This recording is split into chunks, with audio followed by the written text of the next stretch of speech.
जय हिंद।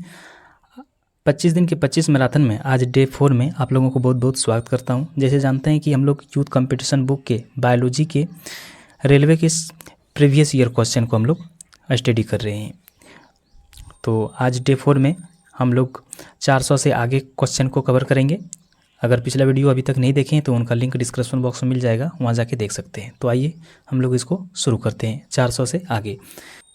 401 नंबर है, इनमें से कौन सा पुरुषों में पाया जाता है? इनमें से कौन सा गुणसूत्र जो पुरुषों में पाया जाता है? तो कौन सा? तो ये वाई गुणसूत्र, वाई गुणसूत्र। स्त्री में गुणसूत्र का स्वरूप एक्स है तथा पुरुषों में एक्स वाई होते हैं। इसलिए स्त्री द्वारा उत्पादित सभी अगुणित युग्मों में एक्स लिंग गुणसूत्र होते हैं, जबकि पुरुष युग्मों में लिंग गुणसूत्र या तो एक्स या वाई लिंग गुणसूत्र होते हैं। इसलिए 50% गुणसूत्र में वाई लिंग गुणसूत्र होते हैं। तो इसका राइट आंसर हो जाएगा ए नंबर।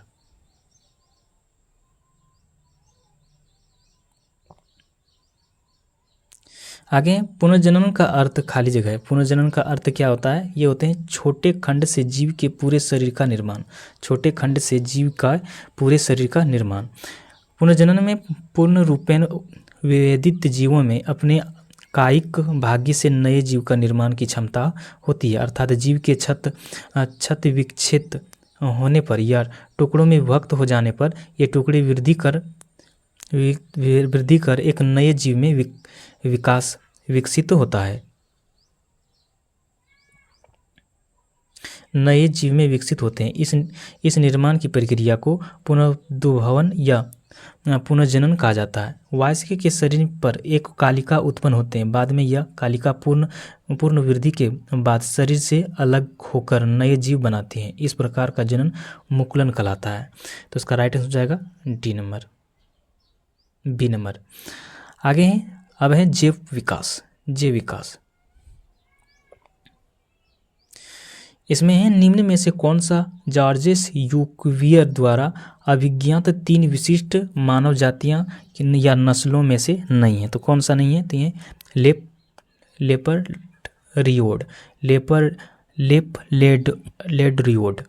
मानव प्रजाति की वर्गीकरण उनके शारीरिक बनावट के विभिन्न लक्षणों, जैव त्वचा का रंग, खोपड़ी की लंबाई, कद, बाल, चेहरे की आकृति, आंखों की बनावट के आधार पर किया जाता है। फ्रेंच जीव वैज्ञानिक जॉर्जेस क्यूवियर ने मानव जातियों को उनके चमड़े के आधार पर 3 भागों में काकियार्ड यानी सफ़ेद, मंगोलियार्ड यानी पीला तथा लिग्रॉयड यानी काला में विभक्त किया था। आगे हैं होमोसेपियंस शब्द किसके द्वारा दिया गया था? होमोसेपियंस शब्द किसके द्वारा दिया गया था? तो ये सी लिनियस के द्वारा। स्वीडन के जीव वैज्ञानिक कोरलस लिनियस द्वारा होमोसेपियंस यानी आधुनिक मानव का वैज्ञानिक नाम शब्द दिया गया। इससे रिलेटिव कुछ और हैं, मानव नाम और वैज्ञानिक नाम जो दिए हैं। मानव का जो है मानव नाम होमोसेपियन, बिल्ली का नाम वैज्ञानिक नाम जो है ये फेलिस कैटस, मेढक का राना ट्रिगरन, सरसों का ब्रेसिका कैप्टिस, धान का ओराइजा सटाइवा, गेहूं का ट्रिटिकस स्टीव, आम का मैग्रोफेरा इंडिया। तो ये इसका राइट आंसर हो जाएगा ए नंबर। 405 नंबर है, होमोसेपियंस शब्द किसने गाड़ा था? तो किसने गाड़ा था? ये सी लिनियस ने गाड़ा था। आगे सर्वाइवल ऑफ द फिटेस्ट वाक्यांश किसने गाड़ा? तो ये किसने दिया था? सर्वश्रेष्ठ की जीविता एक ऐसा वाक्यांश है जो प्राकृतिक चयन के तंत्र का वर्णन करता है। इस वाक्यांश को ब्रिटिश पॉलीमेथ दार्शनिक हर्बर्ट स्पेंसर द्वारा गाड़ा गया था। चार्ल्स डार्विन की पुस्तक on the origin of species को पढ़ने के बाद हर्बर्ट स्पेंसर ने सबसे पहले इस वाक्यांश का प्रयोग अपनी पुस्तक जीव विज्ञान के सिद्धांत 1864 में किया था। चार्ल्स डार्विन ने इस वाक्यांश का प्रयोग 1869 में प्रकाशित on the origin of species के 5वें संस्करण में किया था। तो इसका राइट आंसर हो जाएगा सी नंबर। आगे इसमें से किस प्रकार के अंगों के बुनियादी संरचना एवं उत्पत्ति समान होते हैं किंतु उसके कार्य भिन्न होते हैं? तो किसमें? तो ये समजात में। वे अंग जो उत्पत्ति तथा संरचना में समान होते हैं तथा कार्य में भिन्न होते हैं समजात अंग कहलाते हैं। जैसे पंछी के पंख तथा घोड़े के अग्रपाद, मनुष्यों के बाजू तथा गाय के अग्रपाद, ये जो हैं ये उत्पत्ति में समान होते हैं लेकिन कार्य जो हैं ये भिन्न होते हैं। आगे हैं जिन अंगों को मूल संरचना भिन्न होते हैं लेकिन दिखाने में एक जैसे होते हैं और उनके कार्य भी समान होते हैं, उन्हें कहा जाता है, उन्हें क्या कहा जाता है? ये समरूप अंग कहा जाता है। आगे हैं वैसे अंग जिनकी मौलिक संरचना तो एक समान होती है परंतु उनके द्वारा किया जाने वाला कार्य भिन्न है, क्या कहा जाता है? तो ये समजात अंग कहा जाता है, समजात अंग। आगे हैं खाली जगह समरूप अंग है। खाली जगह समरूप है, किसका अंग है समरूप? ये लॉबस्टर की पूंछ और व्हेल की फाल। तो इसका राइट आंसर हो जाएगा ए नंबर। आगे मानव जाति होमोसेपियंस के प्राचीनतम सदस्यों के अवशेष खाली जगह में देखा जा सकते हैं। तो किसमें? तो ये अफ्रीका में मानव जाति होमोसेपियंस के प्राचीनतम सदस्यों के अवशेष अफ्रीका में देखा जा सकता है। अभी तक के खोज के अनुसार होमोसेपियंस का उद्भव 2 लाख साल पहले पूर्वी अफ्रीका को माना जाता रहा है, लेकिन नई खोज के मुताबिक 3 लाख साल पहले ही होमोसेपियंस के अवशेष उपस्थित थे। तो उसका राइट आंसर हो जाएगा डी नंबर। आगे मनुष्यों के क्रम विकास के अध्ययन इंगित करता है कि हम सभी एक ही प्रजाति से संबंधित हैं जो खाली जगह में विकसित हुए हैं। तो किसमें? तो ये अफ्रीका में मनुष्यों के क्रम विकास का अध्ययन इंगित करता है कि हम सभी की एक ही प्रजाति से संबंधित हैं जो अफ्रीका में विकसित हुए हैं। तो इसका राइट आंसर हो जाएगा ए नंबर। आगे है मानव विकास के अध्ययन यह इंगित करता है कि हम सभी एक ही प्रजाति से संबंधित हैं जो कि निम्न में से खाली जगह में विकसित हुए हैं। तो किसमें? तो ये अफ्रीका में। आगे है निम्नलिखित कारकों में से कौन सा जाति उद्यन मौजूदा जातियों से नई जातियां विकसित होती है में योगदान नहीं करता है? तो कौन? तो ये अपसारी विकास जाति उद्यन में योगदान नहीं करता है। अपसरी विकास किसी एक पूर्वज जाति के विकास की विकासीय अपसरण को कहते हैं। जैसे घोड़े व मृग दोनों धावी प्राणी हैं तथा गिलहरी व प्राइमेट्स वृक्षवासी हैं। तो इसका राइट आंसर हो जाएगा ए नंबर। आगे मानव जाति के आनुवंशिक मूल कहाँ मौजूद हैं? तो ये कहाँ पर मौजूद होते हैं? तो ये अफ्रीका में। मानव जाति के आनुवंशिक मूल अफ्रीका में मौजूद हैं। विकासवादी सिद्धांत के अनुसार पहला मानव मध्य अफ्रीका में विकसित हुआ तथा यहाँ से पूरे विश्व में फैला। तो इसका राइट आंसर हो जाएगा सी नंबर। आगे मनुष्य की आनुवंशिक का पता लगाया जा सकता है। तो किससे? तो ये अफ्रीका के मूल से पता लगाया जा सकता है। आगे जीवन की उत्पत्ति के बारे में ओप्रियन का सिद्धांत किससे संबंधित हैं? तो ये किससे हैं? तो रासायनिक विकास से संबंधित हैं। जीवन की उत्पत्ति के बारे में ओप्रियन का सिद्धांत रासायनिक विकास से संबंधित है। ओप्रियन, रूम व हॉल्डेन यानी इंग्लैंड के अनुसार जीव की उत्पत्ति पहले से अवस्थित जीव रहित कार्बनिक पदार्थ से हुई। कार्बनिक पदार्थ का निर्माण अकार्बनिक पदार्थ से हुआ। जीवन की उत्पत्ति के विभिन्न मत: श्योर बीजाणु सिद्धांत, स्वतः जनन सिद्धांत, जीवोत्पत्ति सिद्धांत, रासायनिक विकास सिद्धांत, ये सब हैं। आगे हैं प्रजातियों की व्यक्तिगत संख्या को बनाए रखने और उनके विलोपन को रोकने के लिए निम्नलिखित में से कौन सा आवश्यक है? तो कौन सा है? तो यह जनन है। प्रजातियों की व्यक्तिगत संख्या को बनाए रखने और उनके विलोपन को रोकने के लिए प्रजनन आवश्यक है। यदि कोई प्रजाति प्रजनन करने में सक्षम नहीं है तो वह धीरे धीरे विलुप्त हो जाएगी। किसी प्रजाति के विलोपन से पारिस्थितिकी तंत्र में स्थिरता आती है। तो इसका राइट आंसर हो जाएगा बी नंबर। आगे निम्नलिखित में से कौन से प्रजाति की संख्या को बनाए रखने और उनकी विलुप्तता को रोकने के लिए आवश्यक हैं? तो ये कौन से हैं? तो ये प्रजनन है। आगे आदि वायुमंडल कम हो रहा था क्योंकि इसमें हाइड्रोजन परमाणु सक्रिय थे और अधिक संख्या में थे, तो इसलिए इसका राइट आंसर हो जाएगा बी नंबर। आद्य वायुमंडल कम हो रहा था क्योंकि हाइड्रोजन परमाणु सक्रिय थे और अधिक संख्या में थे। रिड्यूसिंग एटमॉस्फेयर वातावरण में ऐसी स्थिति है जिसमें ऑक्सीजन की कमी के कारण ऑक्सीकरण रुक जाता है और ऑक्सीकारक गैसों जैसे हाइड्रोजन जलवाष्प सक्रिय हो जाती है।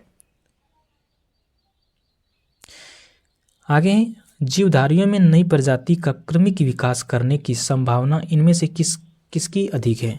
तो किसकी है? तो ये द्विवर्ण अणुओं की विभाजन, द्विवर्ण अणुओं का विभाजन है। अर्धसूत्री विभाजन के फलस्वरूप जीन के नए संयोग बनते हैं। क्रॉसिंग ओवर से नर एवं मादा गुणसूत्रों को क्रोमेटिन खंडों में अदला बदली होते हैं जिसमें माता व पिता के गुणों के नए संयोग बनाते हैं। अतः अर्धसूत्री विभाजन के फलस्वरूप बने युग्मन समान नहीं होते क्योंकि इनमें से जीन्स के नए संयोग बनते हैं। इसमें जीवों का विकास क्रम में सहायता मिलती है, तो इसका राइट आंसर हो जाएगा ए नंबर। आगे ओरिजिन ऑफ स्पीसीज नामक पुस्तिका किसके द्वारा लिखी गई? 24 नवंबर 1859 ईस्वी में प्रकाशित चार्ल्स डार्विन की पुस्तक ओरिजिन ऑफ स्पीसीज के विज्ञान में एक मौलिक वैज्ञानिक अवधारणा और क्रम विकास संबंधी जीव विज्ञान की नींव के रूप में माना जाता है। इस पुस्तक में जीवों की उत्पत्ति तथा विकास को जैव विकास द्वारा समझाया जाता है। आगे किस युग के दौरान डायनासोर फले फूले? किस युग के दौरान? ये मेसोजोइक इरा के युग में। मेसोजोइक कल्प की अवधि 22.5 करोड़ से 7 करोड़ वर्ष तक है। इसमें रेंगने वाले जीव अधिक मात्रा में विद्यमान थे। इसी अल्प में डायनासोर फले। इस कल्प को 3 शकों में विभाजित किया गया, ट्राइसिक, जोरेसिक, क्रेटेशियस, और जिनमें डायनासोर मुख्य रूप से जुरासिक शक में सक्रिय थे, तो इसका राइट आंसर हो जाएगा डी नंबर। आगे निम्नलिखित में से कौन सा वह विचार है कि नई प्रजातियों का विकास उनके परिभाषित परिवर्तन के कारण हुआ? तो कौन से हैं? तो ये उत्परिवर्तन। आधुनिक नव डार्विनवादियों के अनुसार जीन्स में साधारण परिवर्तनों के उपरांत नए जीव बनते हैं जिसमें उनमें भिन्नताएं बढ़ जाती है। इन परिवर्तनों के उत्परिवर्तन कहते हैं। ये परिवर्तन अस्पष्ट वंशागत होते हैं तथा पीढ़ी में वर्ण के द्वारा नई जातियों की उत्पत्ति होती है, तो इसका राइट आंसर हो जाएगा बी नंबर। आगे जीवों द्वारा जीने के लिए और अधिक वंश वृद्धि के लिए बेहतर अनुकूलित वातावरण बनने की प्रक्रिया को क्या कहते हैं? तो क्या कहते हैं? ये प्राकृतिक चयन कहते हैं। जीवों द्वारा जीवन जीने हेतु और अधिक वंश वृद्धि के लिए बेहतर अनुकूलित वातावरण बनने की प्रक्रिया को प्राकृतिक चयन कहा जाता है। चार्ल्स डार्विन ने विकास की प्रक्रिया की मुख्य व्याख्या के लिए प्रसिद्ध प्राकृतिक चुनाव का सिद्धांत प्रतिपादित किया। वर्ष 1859 में उन्होंने ओरिजिन ऑफ स्पीसीज नामक पुस्तक में अपने निष्कर्षण का वर्णन किया। आगे निम्नलिखित में से किस टॉरंट लिजर्ड किंग कहा जाता है? किसको कहा जाता है? तो ये टायरोनोसॉरस रॉक्स को कहा जाता है। टायरोनोसॉरस लुप्त डायनासोर की एक प्रजाति है जिसे टायरंट लिजर्ड किंग भी कहा जाता है क्योंकि यह जमीन पर रहने वाले सबसे विशालकाय जानवर था। इसकी लंबाई 12.8 मीटर यानी कि 42 फीट थी। इसके अवशेषों के आधार पर यह 6.7 से लेकर 6.55 करोड़ वर्ष पहले तक पाया जाता था। तो आगे मनुष्यों के वैज्ञानिक नाम होमोसेपियंस का अर्थ क्या है? तो इसका अर्थ क्या है? तो वाइज होमिनिड। मनुष्यों के वैज्ञानिक नाम होमोसेपियंस का अर्थ ज्ञानी मानव यानी कि वाइज होमिनिड। होमोसेपियंस में प्रथम शब्द होमो वंश को तथा सेपियंस जाति को प्रदर्शित करता है। मानव स्तनी वर्ग के प्राइमेट्स गुण का सदस्य हैं जिसमें बंदर, कपी और मानव जैसे विकसित जंतु होते हैं। इन सब में मानव सबसे अधिक बुद्धिमान होते हैं, अतः इन्हें ज्ञानी मानव कहा जाता है। इसका राइट आंसर हो जाएगा आपका डी नंबर। वैज्ञानिक नाम होमोसेपियंस का अर्थ क्या है? तो ये आप पहले पढ़ चुके हैं, विद्वान विद्यमान आदमी। आधुनिक मानव का वैज्ञानिक नाम क्या है? तो ये होमोसेपियंस। आगे होमोसेपियंस के रूप में वर्गीकृत किए जाने वाले प्रारंभिक होमोनाइड्स खाली जगह थे, तो क्या थे? तो ये क्रो-मैग्नन था, क्रो-मैग्नन। होमोसेपियंस के रूप में वर्गीकृत किए जाने वाले प्रारंभिक होमोनाइड्स क्रो-मैग्नन मानव थे। इसकी उत्पत्ति आज से लगभग 35 से 50 हजार वर्ष पूर्व आदि निएंडरथल से हुई। क्रो-मैग्नन मानव की स्थिति पंजर, फ्रांस से मिली थे, जिसका थे आधुनिक वैज्ञानिक इसे वर्तमान मानव होमोसेपियंस का अंतिम सीधा पूर्वज और आधुनिक मानव की एक उपजाति होमोसेपियंस फॉसिलिस मानते हैं। इसका राइट आंसर हो जाएगा बी नंबर। आगे जैविक विकास को खाली जगह के तौर पर परिभाषित किया गया है, तो किसमें? ये प्राकृतिक चयन में। जिस प्रक्रिया द्वारा किसी जनसंख्या में कोई जैविक गुण कम या अधिक हो जाता है उसे प्राकृतिक वर्ण या प्राकृतिक चयन कहते हैं। प्राकृतिक चयन का सिद्धांत व्याख्या करता है कि पर्यावरण किस प्रकार प्रजातियों और जनसंख्या के विकास को प्रभावित करता है ताकि वो सबसे उपयुक्त चयन कर सके। तो इसका राइट आंसर हो जाएगा सी नंबर। आगे खाली जगह विकास के सिद्धांत से संबंधित हैं, किससे? तो ये चार्ल्स डार्विन के। चार्ल्स डार्विन विकास के सिद्धांत से संबंधित हैं। विकास के डार्विन सिद्धांत का मूल तत्व प्राकृतिक चुनाव है। कुछ जीव प्रतिकूल वातावरण में जीवित रहने के बेहतर अनुकूलित होते हैं। अनुकूलन क्षमता वंशागत होती है, तो इसका राइट आंसर हो जाएगा बी नंबर। आगे 19वीं शताब्दी में खाली जगह ने प्राकृतिक चयन द्वारा प्रजातियों का विकास का सिद्धांत प्रस्तुत किया था, तो किसके? तो ये चार्ल्स डार्विन के। आगे विकास का सिद्धांत किसके द्वारा प्रस्तावित किया गया था? तो किसके द्वारा? ये चार्ल्स डार्विन के द्वारा। जैव विकास का सिद्धांत चार्ल्स डार्विन द्वारा प्रस्तावित किया गया था। चार्ल्स डार्विन ने जैव विकास की व्याख्या अपनी पुस्तक अंग्रेजी में द मेरिजिन ऑफ स्पीसीज में व्यक्त की है। जैव विकास का सिद्धांत प्राकृतिक चुनाव द्वारा प्रमाणित प्राणियों का विकास या डार्विनवाद कहलाता है, तो इसका राइट आंसर हो जाएगा ए नंबर।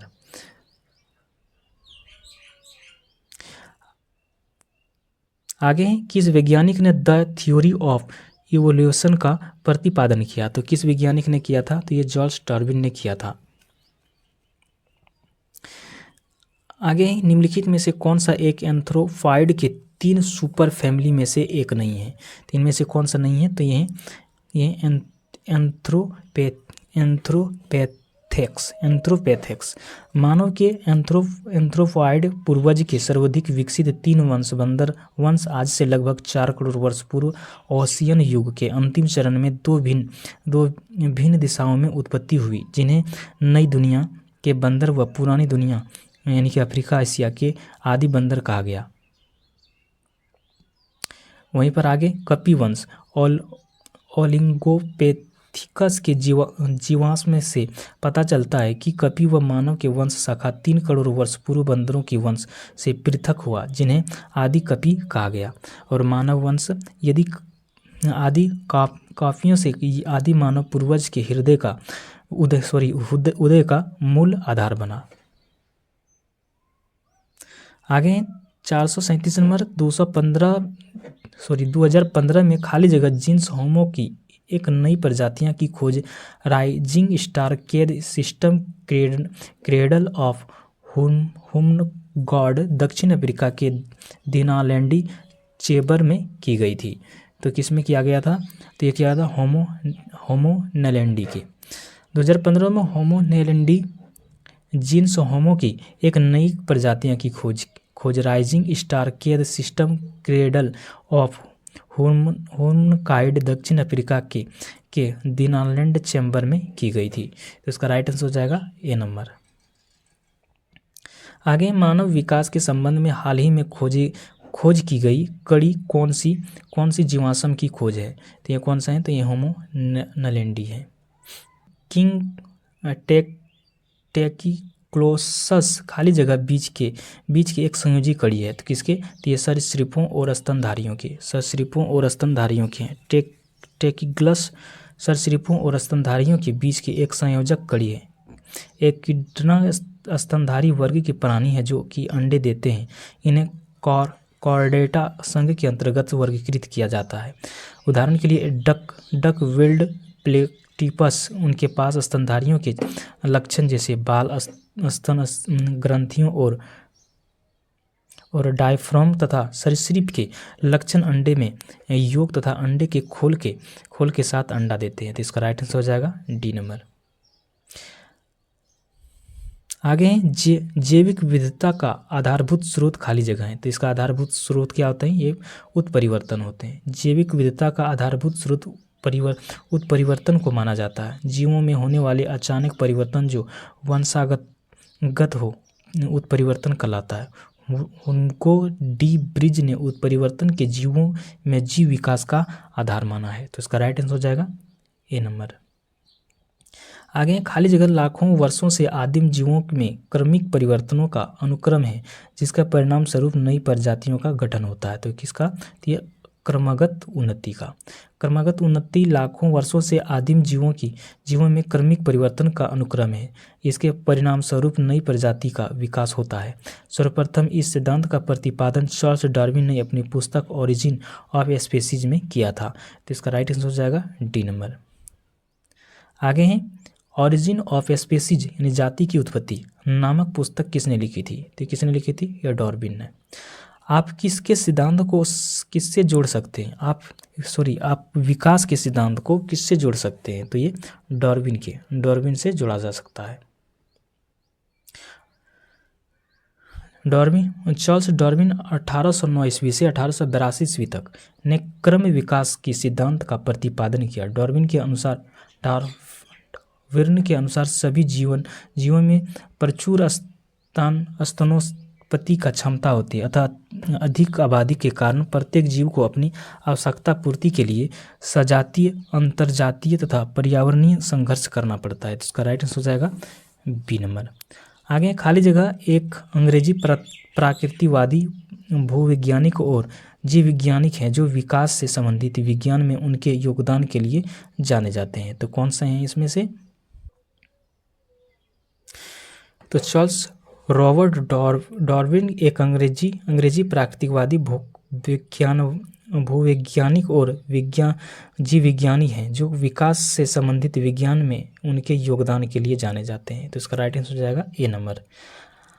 आगे खाली जगह विकास का सिद्धांत हमें बताता है कि कैसे जीवन सरल से अधिक जटिल रूप में विकसित हुआ। तो कौन बताता है? तो ये डार्विन बताते हैं। डार्विन विकास का सिद्धांत हमें बताता है कि कैसे जीवन सरल से अधिक जटिल रूप से विकसित हुआ।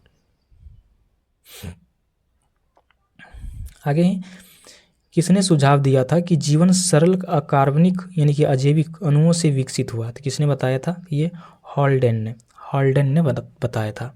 हॉल्डेन ने सुझाव दिया था कि जीवन सरल अकार्बनिक यानी कि अजैविक अणुओं से मिलकर बना होता है।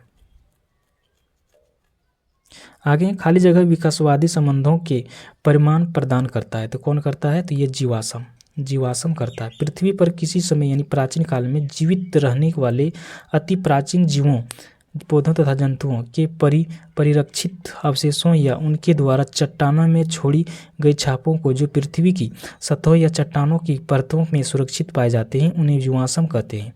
इनकी अध्ययन को जीवाश्म विज्ञान कहते हैं। जीवाश्म विकासवादी संबंधों के परिमाण प्रदान करने में सहायक है। तो इसका राइट आंसर हो जाएगा बी नंबर। आगे सबसे व्यापक रूप से स्वीकृत सिद्धांतों में से एक के अनुसार पृथ्वी पर जीवन की उत्पत्ति से पहले पृथ्वी के वायुमंडल में खाली जगह मिश्रण शामिल था। तो कौन था इसमें? तो यह था H2S, CH4 और NH3 था। प्रारंभिक अवस्था में पृथ्वी पर वायुमंडल नहीं था। जल वाष्प, methane, carbon dioxide, hydrogen, sulphur तथा अमोनिया आदि धरातल को ढकने वाले गलित पदार्थों से नियुक्त हुई। सूर्य से आने वाले पराबैंगनी किरणों ने पानी को हाइड्रोजन तथा ऑक्सीजन में विखंडित कर दिया तथा हल्की H2 मुक्त हो गई। ऑक्सीजन ने अमोनिया एवं मीथेन के साथ मिलकर पानी तथा अन्य गैस आदि का रचना की। पृथ्वी के चारों ओर ओजोन परत का गठन हुआ। जब यह ठंडा हुआ तो जलवाष्प बरसात के रूप में बरसी और गहरे स्थान पर गए जिसमें महासागर की रचना हुई। तो इसका राइट आंसर हो जाएगा बी नंबर। आगे आरंभिक पृथ्वी का वातावरण मुख्य रूप से बना था, तो किससे बना था? तो ये NH3, H4 और H2 से। आगे खाली जगह गैस उस समय अपनी मुक्त अवस्था में मौजूद नहीं था जब पृथ्वी पर जीवन उत्पन्न हुआ था। तो कौन सा गैस नहीं था? तो ये ऑक्सीजन नहीं था। आगे निम्नलिखित में से किस वैज्ञानिक ने अपने पुस्तक ओरिजिन ऑफ स्पीसीज में कार्बनिक विकास के लिए एक क्रियाविधि का सुझाव दिया? तो किसने दिया था? ये चार्ल्स डार्विन ने। चार्ल्स डार्विन ने अपने पुस्तक ओरिजिन ऑफ स्पीसीज में कार्बनिक विकास के लिए एक क्रिया विधि का सुझाव दिया। आगे इन अंगों में कौन सा अवशेषी अंग नहीं है? इनमें कौन सा नहीं है अवशेषी अंग? ये है मस्तिष्क, अकल, दाढ़, अपेंडिक्स तथा कान के मांसपेशियां मानव में अवशेषी अंग होते हैं, जबकि मस्तिष्क मानव के अवशेषी अंग नहीं होते हैं। तो इसका राइट आंसर हो जाएगा ए नंबर। अब है वर्गीकरण समूह का पदानुक्रमित संरचना।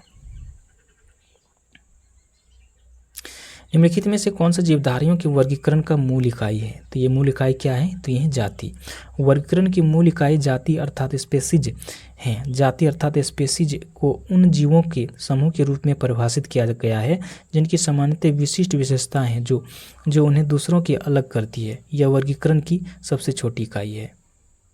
वहीं पर अगर वंश की बात करें तो बहुत सी जातियां मिलकर वंश बनाती है। वंश का नाम लैटिन भाषा में होता है जैसे ब्रेसिका। कुल की बात करें तो वंश के समूह को एक कुल में रखा जाता है।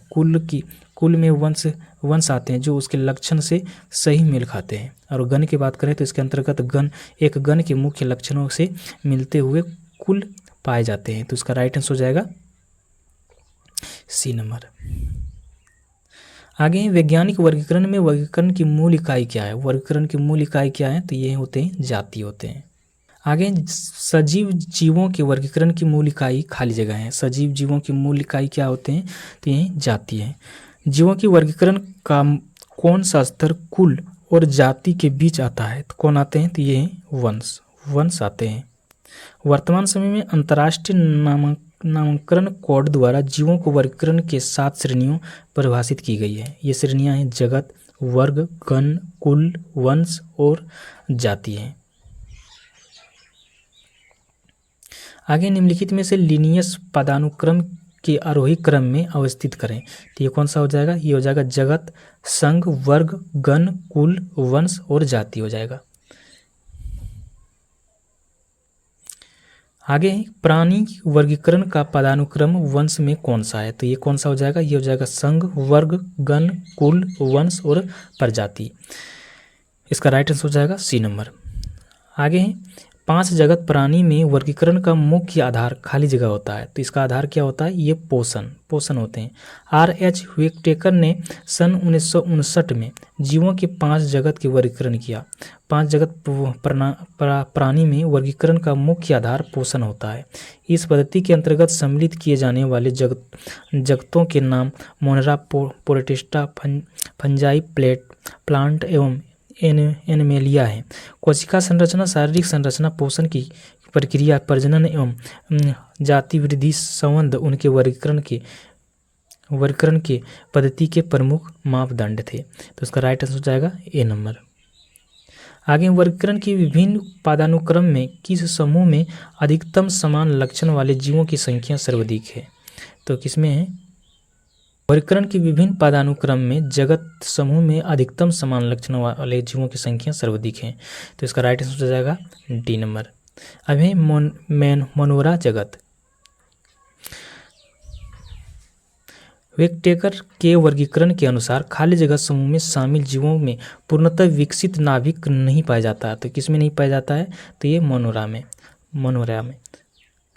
वर्ष 1969 में जैव वैज्ञानिक R.H. व्हिटेकर ने समस्त जीव जगत के प्राणियों को 5 जगत मोनरा, प्रोटिस्टा, फंजाई, प्लांटी तथा एनिमेलिया में विभाजित किया, जिसमें से मोनरा जगत के प्राणी एक कोशिकीय तथा पूर्व केंद्रीय होते हैं।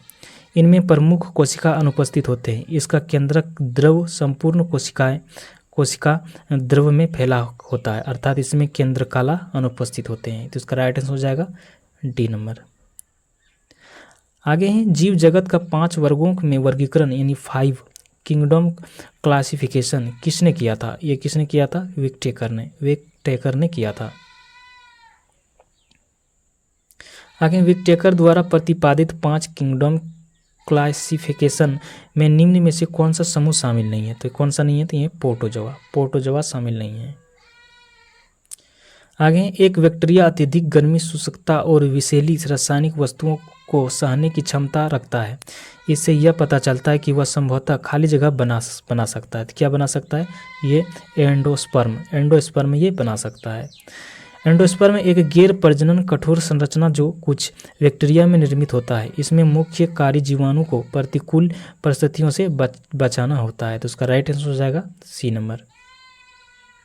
आगे निम्नलिखित में से कौन सा गर्म पानी के कुंडों, गहरों समुद्र तप्त कंदराओं और अंटार्कटिका की बर्फ जैसे जीवन यापन हेतु यति जटिल निवास स्थान में भी निवास कर सकता है? तो कौन सा है? तो ये कर सकता है जीवाणु ये कर सकता है। सभी जीवाणु मुंड्रा जगत के अंतर्गत आते हैं।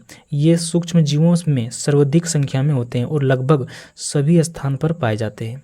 आद्य जीवाणु ये विशिष्ट प्रकार के जीवाणु होते हैं।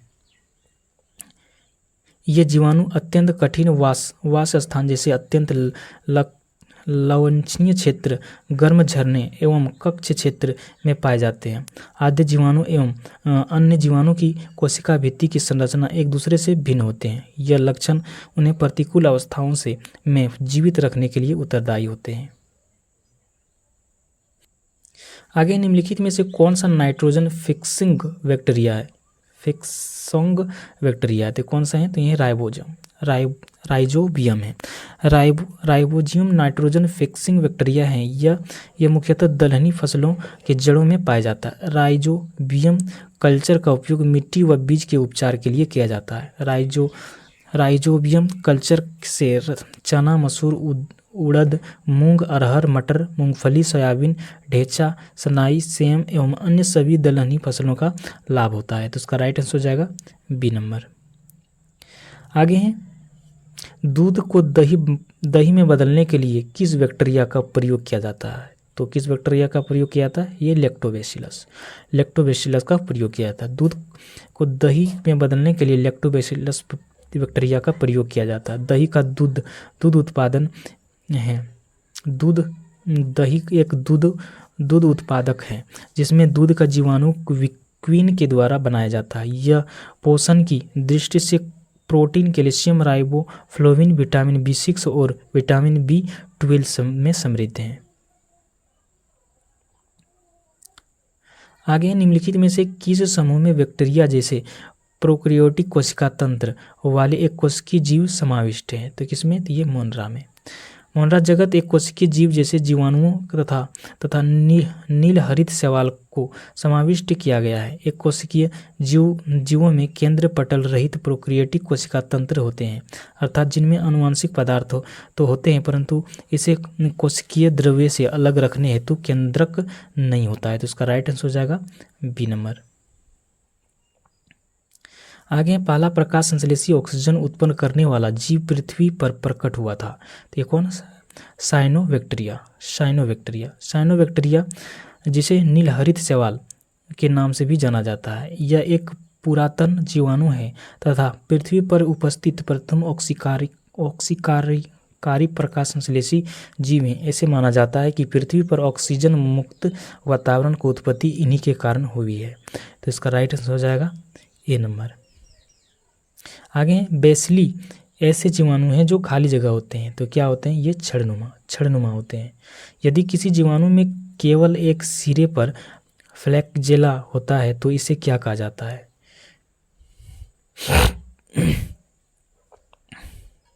यदि किसी जीवाणु में केवल एक सिरे पर फ्लैगेला होता है तो इसे मोनोट्राइकस कहा जाता है। एसोरिकिया कोलाई, एसेरिकिया किया कोलाई खाली जगह में पाया जाता है। किसमें? मनुष्य के आंत में। मनुष्य के आंत में ये जीवाणु पाया जाता है। आगे हैं, निम्नलिखित में कौन मोनरा समूह से संबंधित नहीं है? तो कौन सा नहीं है? तो ये डाइटम। डाइटम सभी बैक्टीरिया मोनरा जगत के अंतर्गत आते हैं। खाद्य बैक्टीरिया, डिओक्टेरिया तथा माइकोप्लाज्मा तीनों ही मोनरा जगत के अंतर्गत आते हैं। मोनरा में एक कोशिकीय प्रोकैरियोटिक को रखा गया है। डाइटम एक कोशिकीय यूकेरियोटिक जो प्रोटिस्टा जगत का सदस्य है, मोनरा समूह से संबंधित नहीं है। तो इसका राइट आंसर हो जाएगा बी नंबर। अब है प्रोटिस्टा जगत। प्रोटिस्टा जगत इनमें से कौन सा एक कोशिकीय जीव है?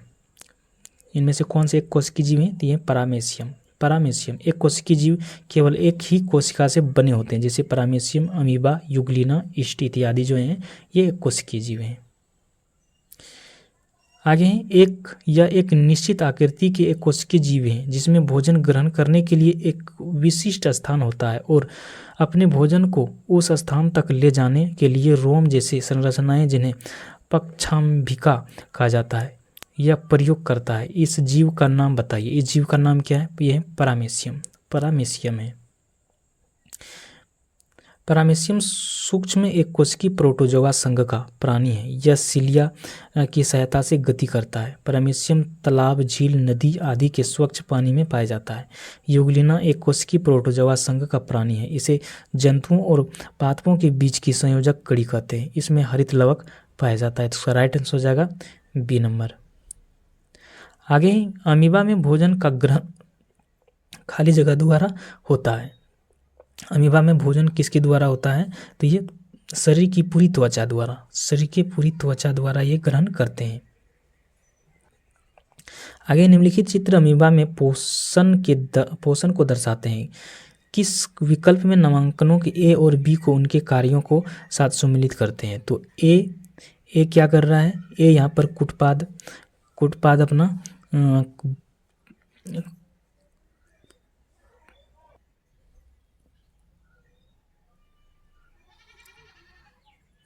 तो इसका राइट आंसर हो जाएगा बी नंबर।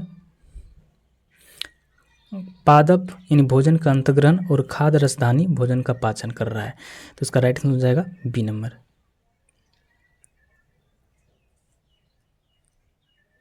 आगे निम्न में से कौन सा कोशिकांग अमीबा जल की मात्रा को बनाए रखने के लिए उत्तरदायी होते हैं? तो कौन सा है? तो ये संकुचनशील रसधानी। संकुचनशील रसधानी।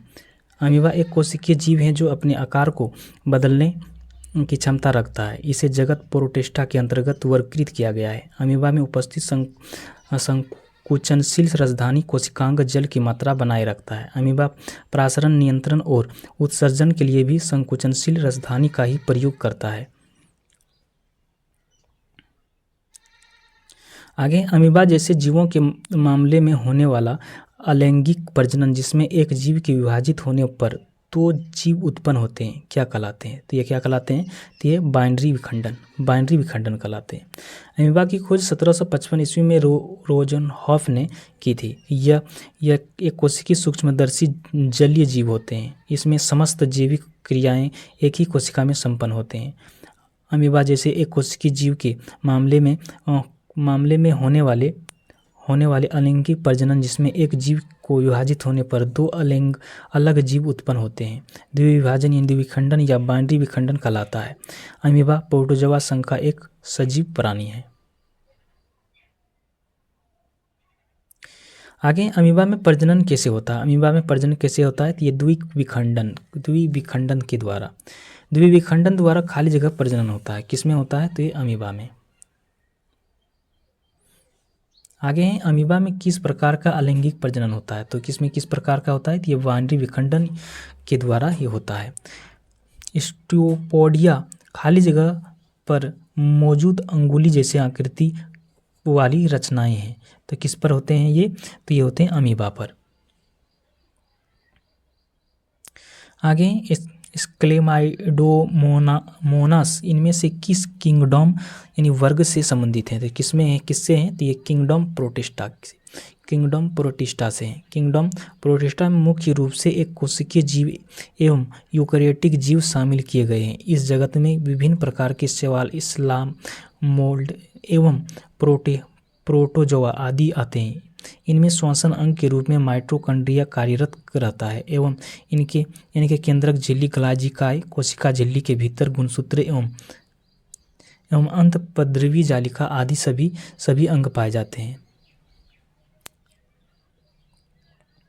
आगे बहुविखंडन द्वारा खाली जगह एक साथ अनेक संतति कोशिका में विभाजित होते हैं। तो किसमें? तो ये प्लाज्मोडियम में। बहुविखंडन द्वारा प्लाज्मोडियम एक साथ अनेक संतति कोशिकाओं में विभाजित होते हैं। प्लाज्मोडियम एक प्रोटोजोआ संघ का प्राणी है। बहुविखंडन भी अलैंगिक प्रजनन की एक प्रक्रिया है जिसमें जनक कोशिका की कई नई जीवों का निर्माण के लिए विभाजित होते हैं।